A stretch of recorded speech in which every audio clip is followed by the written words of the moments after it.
Magandang gabi po sa inyong lahat mga kapalerista. Pag-usapan natin etong si Manong Mangmang na to ha. Maraming nagsasabi na mga kababayan natin na etong matanda na to mangmang. Dahil sa kanyang kamangmangan pinahamak siya. Dahil yung binigay sa kanya na DSWD relief good sinira-siraan niya.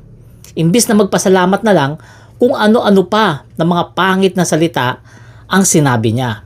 Eto, panoorin natin at sabay-sabay natin pagtawanan etong mangmang ha. Mangmang na manong na to. Eto, panoorin nyo. May naglaw din sa mga lahat ng tanaw sa Congo. So na po shout out din sa kamuang relief no.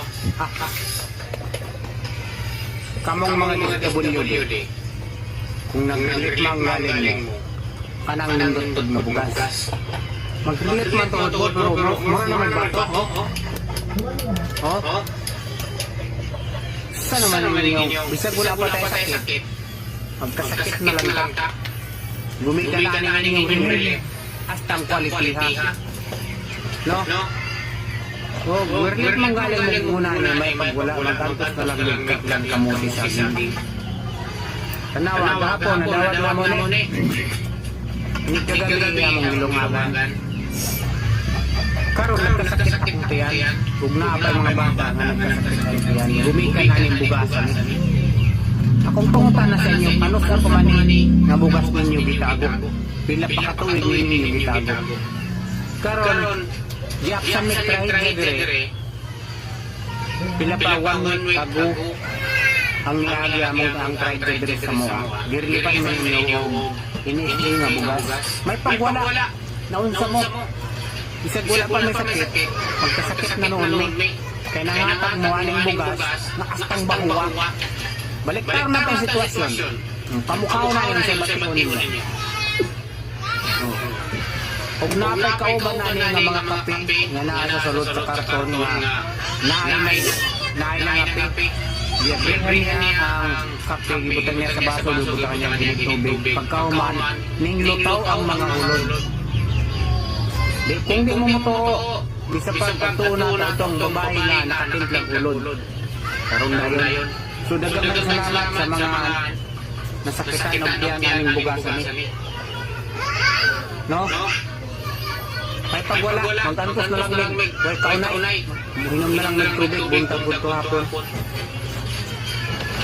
Pila pa katawag yung gitago sa budiga. Kumbaga nilang mga tana, mga DSWD o mga gobyerno diya o ikaw presidente. Asa ninyo mga budiga gitago kung pila pa katawag mo yung gitago. Karon na mong ipakaon sa mga tao, bisag wala pa may sakit, magkasakit na lang ni. Gumigan na yung bugasan ni. Nakastang bahuwa, bahupas ka ng bahupas sa tae. Ang sabi mo, sumara mo, dagang salamat. Ayan, nakita nyo ha. Natatawa ako kasi ito si Manong. Napaka-ignorante ha. Napaka-mangmang na ignoranteng tanga-tanga ha. Tingnan mo ha, matigas daw yung bigas ha. Matigas. Hindi niya alam, matigas talaga yan kasi nga naka-vacuum shield yan. Ibig sabihin yung hangin tinanggal para mapitpit at mailagay sa box para dalawang bigas yung nakapack ang ilagay sa box. Kasi pag hindi yan binacuum seal, malaki yan. Bulky, konti lang mailalagay na mga ayuda sa box. Palibasa, mangmang, tanga, di ba? Hindi niya alam. Pinukpok pa sa ulo, matigas daw At sinisi pa yung gobyerno, hindi DSWD, dahil sumakit daw yung tiyan ng mga anak niya. Ha? Sumakit daw yung tiyan. Gaano kaya katotoo ang sinabi nito? Diba? Gaano kaya katotoo na sumakit ang tiyan ng mga anak niya nung kinain yung bigas na yan? At paano niya nasabi na yung bigas ang sanhi ng pagsakit ng tiyan nila kasama na itong si Manong? Baka naman yung tubig na hinalo nyo sa bigas. O baka naman yung tubig ninyo dyan.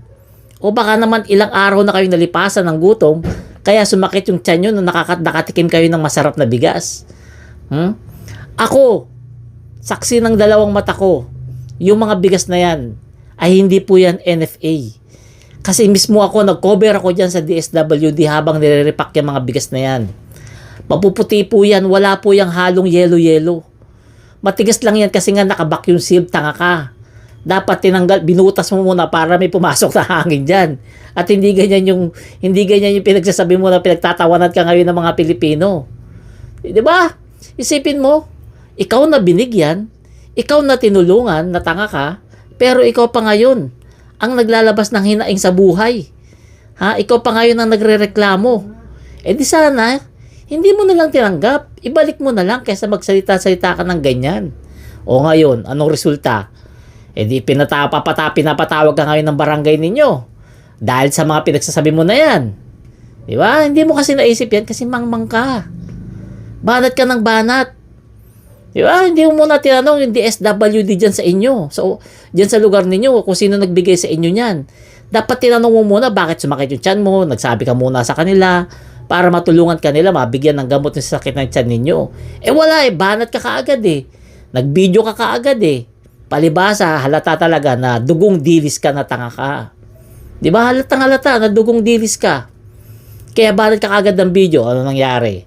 Ayun, pinapatawag ka ngayon ng barangay ninyo. At pagpapaliwanagin ka dyan malamang. Ha? Papaliwanagin ka dyan. Kasi kung bakit mo nasabi ang mga yan na bigas ang dahilan ng pagsanhi ng sakit ng tiyan ng pamilya mo. Kasama na ikaw. O, kailangan mapatunayan mo yan.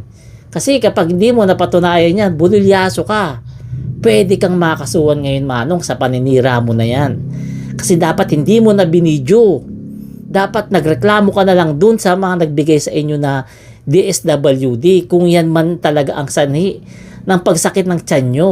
Eh kaso ang problema, Ang problema, baka naman kasi nag-video ka lang para makabanat kay Pangulong Bongbong Marcos.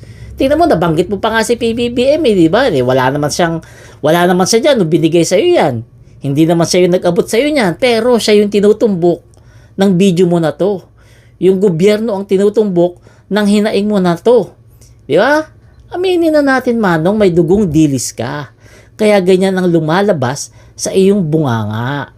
O ngayon, pagandaan mo na lang. Pagandaan mo na lang kung ano ang sasabihin mo dyan sa barangay ninyo. Kasi sigurado, iimbestigahan ka niyan kung paano sumakit yung tiyan ninyo. Kung sumakit ba talaga yung tiyan ninyo. Kung ano sanhin ang pagsakit ng tiyan ninyo. At kapag yan ay hindi mo napatunayan, ay malamang talaga. Kaso abutin mo kasi sa paninira mo na yan. Nagtataka naman ako. Sa dinami-dami nyo na nabigyan niya, bakit tiyan nyo lang ang sumakit? Bakit kayo lang sumakit yung tiyan? Ba't yung mga kapitbahay nyo hindi naman sumakit? Wala naman nirereklamo. Eh kasi nga, 'di ba? Ang sagot diyan, kasi nga utak dilis ka. 'Di ba? Utak dilis ka, bitter ka sa gobyerno. Kaya kahit hindi sumakit tiyan mo, pinapalabas mo sumakit ang tiyan niyo para may content ka diyan sa video mo na 'yan. O, eh sana yung mga kapitbahay mo sumakit na rin yung tiyan. Eh bakit kayo lang? O, 'di ba? O, dito talaga na paghahalataan na yung mga dilis talaga mangmang, 'di ba? Maliban sa mangmang, tanga. Pero hindi naman lahat, pero karamihan, majority. 'Di ba? Kaya good luck na lang rito kay Manong. Good luck na lang pag umarap na to sa barangay, malamang talaga pagagalitan to ng barangay captain nila, 'di ba?